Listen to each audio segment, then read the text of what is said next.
दोस्तों, हाल ही में एक सर्वे आया था जिसमें बताया गया था कि अगर ये जो विधानसभा का चुनाव उत्तर प्रदेश में होने जा रहा है तो योगी आदित्यनाथ की कुर्सी छीनने जा रही है। लेकिन फैक्टर क्या काम किया आज आपको दिखाने जा रहा हूं। बड़ा पर्दादारी करने की कोशिश की, पूरा इकोसिस्टम तैयार किया गया, बताया गया कि हम भगवान श्री राम के वंशज हैं, हम भगवान श्री राम को मानते हैं, उनके नारे लगाते हैं, हम कैसे ये कर दें। लेकिन चढ़ावा चोरी वाले मामले पर क्या सरकार फंसती नजर आ रही है? क्योंकि आज आंकड़ा दिखाऊंगा। सबसे पहले आपको अवध क्षेत्र में क्या हो रहा है वो दिखाऊंगा। इसके साथ साथ आपको ब्रज क्षेत्र इसलिए दिखाऊंगा क्योंकि कहा जाता है कि अयोध्या, काशी, झांकी, मथुरा, बाकी ऐसी बात होती है तो उस क्षेत्र में ही मथुरा पड़ता है। वहां पर भी जनता कितनी गुस्से में थी भारतीय जनता पार्टी खासतौर पर योगी आदित्यनाथ को लेकर, क्या उसका असर पड़ा या ये हर बार जो भरमा लेते हैं हिंदू मुसलमान वाले मामले पर उससे खेला बन गया?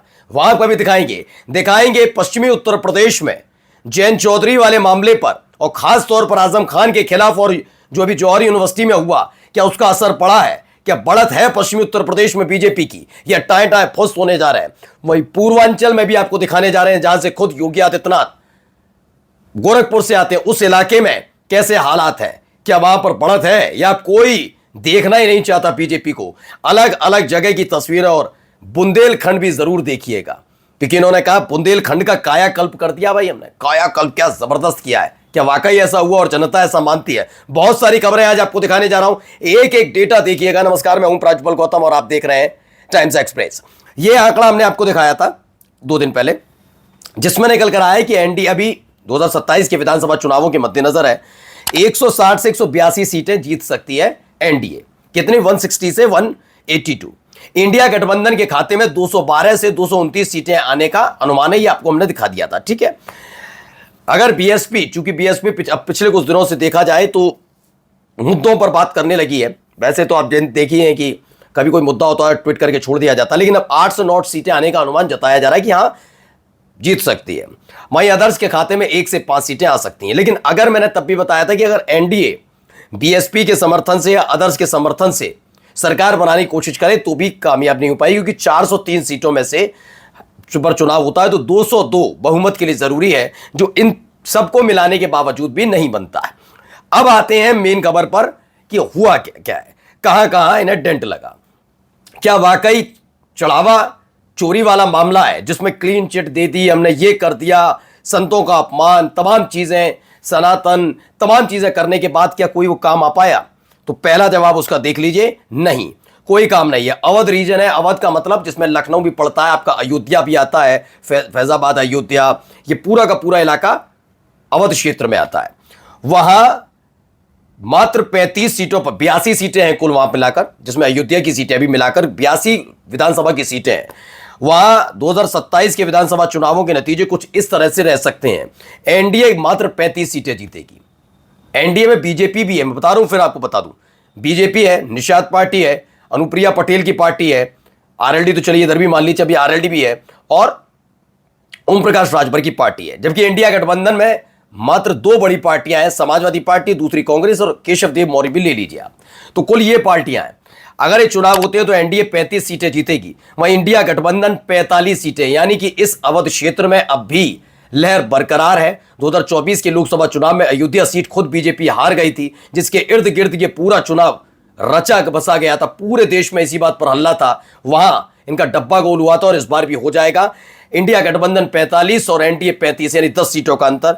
बीएसपी को यहां पर फायदा होगा, 2 सीटें यहां पर जीत सकती है। ठीक है, आगे आते हैं, ये तो अवध रीजन का आपने देखा।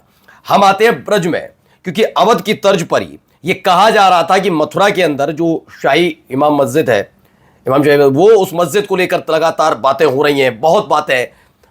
अभी जब बात उठने लगी, जब अखिलेश यादव ने बयान दिया या राहुल गांधी ने बयान दिया, तो योगी आदित्यनाथ चुनौती दे रहे थे कि राम मंदिर चढ़ावे की बात क्यों करते हो, बात करनी है तो आओ, तुम यादव हो, मतलब वैसी खुद तो जातिवाद की बात नहीं करेंगे, लेकिन कहेंगे यादव हो तो जाओ, जाकर पहले कृष्ण मंदिर की बात करो, जन्मोत्सव की बात, जन्मभूमि की बात करो उनकी। लेकिन वहां क्या इनकी बात का इफेक्ट पड़ रहा है, तो देख लीजिए आपके सामने। एनडीए जो है वो 24 सीटों पर सिमट कर रह जाएगा। कुल 56 सीटें ब्रज क्षेत्र में आती हैं। ब्रज क्षेत्र का मतलब मथुरा, वृंदावन, ये पूरा आगरा, ये वाला इलाका पड़ता है। अब इसमें 31 सीटें इंडिया गठबंधन के खाते में जाएंगी। यहां पर बढ़त है 6 सीटें। बीएसपी एक, चूंकि अगर आप आगरा वाला इलाका देखेंगे तो बीएसपी का वहां वजूद थोड़ा बहुत है इस तरीके का, थोड़ा फतेहाबाद साइड में, तो एक सीट वहां पर ये निकाल सकते हैं। एनडीए 24 सीटों पर सिमट जाएगी, इंडिया गठबंधन के खाते में 31 सीटें आएंगी, यानी 6 की बढ़त है। यानी अगर बीएसपी एनडीए को भी मिला लिया जाए तो भी इंडिया गठबंधन की बढ़त है।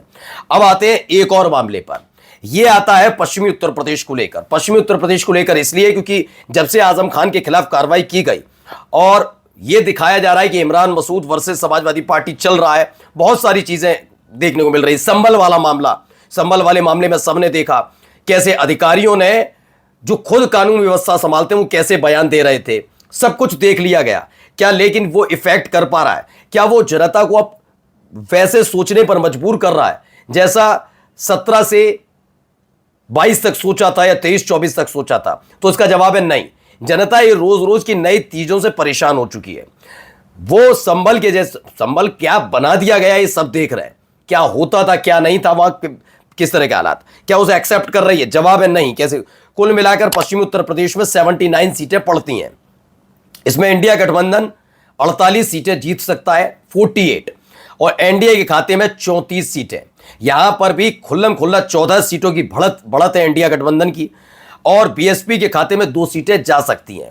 यानी यहां पर भी बड़ा डेंट लगता हुआ नजर आ रहा है एनडीए को। यानी एक बुरी खबर पश्चिमी उत्तर प्रदेश से भी निकल कर आई, क्योंकि जब जब आप बात करते हैं अवध की तो चलिए अवध में थोड़ा झेल लिया जाए, थोड़ा ब्रज में भी झेल लिया, लेकिन पश्चिमी उत्तर प्रदेश को मजबूत करने की जिम्मेदारी अमित सक्सेना जैसे लोगों पर, या फिर बड़े बड़े अधिकारियों को, अमित सक्सेना उनके अपने प्रत्याशी रामपुर से विधायक भी हैं, उन पर और इन तमाम लोगों पर एक बड़ी जिम्मेदारी दी गई है, बड़े अधिकारियों पर, कि माहौल क्रिएट करके रखिए। क्योंकि सबसे ज्यादा अगर आप हिंदू मुसलमान वाली कहानी कहीं सुनते हैं, सबसे ज्यादा कहीं सुनते हैं, तो आपको पश्चिमी उत्तर प्रदेश में नजर आती है। पहले कैराना का ये मुद्दा बनाते रहे। अखिलेश के यादव की सरकार के बाद मुजफ्फरनगर वाला मामला हुआ था, जिन्होंने भड़काऊ भाषण दिए, उन्हें टिकट दी, उन्हें चुनाव लड़वाया, कुछ विधायक बने तो उन्हें मंत्री बनाया। ये सब बीजेपी की नीति है। और अब इस इलाके में फिर वही हिंदू मुसलमान वाले एंगल से काम किया जा रहा था, क्योंकि काम तो किया नहीं, काम करते तो कुछ हो जाता। देखिए ये निकल कर आई 79 में से कुछ 14 सीटों का अंतर दोनों के बीच। अब आते हैं सबसे बड़ा रीजन जो पूर्वांचल है। पूर्वांचल में कुल 133 सीटें हैं। खास बात यह है कि इसी पूर्वांचल वाले इलाके में नरेंद्र मोदी साहब का संसदीय क्षेत्र वाराणसी भी पड़ता है। इसी पूर्वांचल वाले इलाके में योगी आदित्यनाथ का गृह क्षेत्र भी पड़ता है, यानी गोरखपुर पड़ता है। और वहां पर किस तरह के हालात हैं, इन तस्वीरों को देखकर आप समझ जाएंगे। 133 सीटों वाले पूर्वांचल में विधानसभा चुनाव का नतीजा कुछ यूं रह सकता है। 73 सीटें इंडिया गठबंधन पहली पार्टी बनेगी, बड़ी पार्टी पूर्वांचल में बड़ी पार्टी बनकर उभरने जा रही है। जबकि पूर्वांचल में अगर आप आरएलडी को छोड़ दें तो उस वाले इलाके में आप जाकर देखिए, इनके पास 3 साथी हैं। निषाद भी हैं, निषाद पार्टी, इनके साथ ओम प्रकाश राजभर भी है, आजमगढ़ पूरा वाला इलाका। इनके पास ये अपनी अनुप्रिया पटेल भी हैं। और चूंकि 2 बड़े चेहरे, मैं केशव प्रसाद मौर्य को भी ले ली, लेकिन 2 बड़े चेहरे योगी आदित्यनाथ और नरेंद्र मोदी भी हैं, उसी क्षेत्र से आते हैं। फिर भी 56 सीटों पर एनडीए सिमट कर रह जाएगी। 3 सीटें बीएसपी के खाते में आ सकती है, 1 सीट अदर के खाते में आएगी, ऐसा दावा है। और अब आइए बुंदेलखंड वाला इलाका, जिसे विकसित कर दिया योगी जब से आए, तो पता नहीं क्या हुआ, हमने बुंदेलखंड एक्सप्रेस बना दिया, हमने ये कर दिया। क्या इसको लेकर पॉजिटिवनेस है बीजेपी को लेकर, सरकार को लेकर? तो जवाब आपके सामने। कुल 53 सीटें हैं, उसमें इंडिया गठबंधन के खाते में 28 सीटें जा रही हैं। एनडीए 22 सीटों पर सिमट कर रह जाएगा, 6 सीटों की बढ़त इंडिया गठबंधन के पास। बीएसपी 1 सीट पर सिमट जाएगी। बुंदेलखंड वाले इलाके में अदर्स के खाते में 2 सीटें जाने की संभावना है। नमस्कार।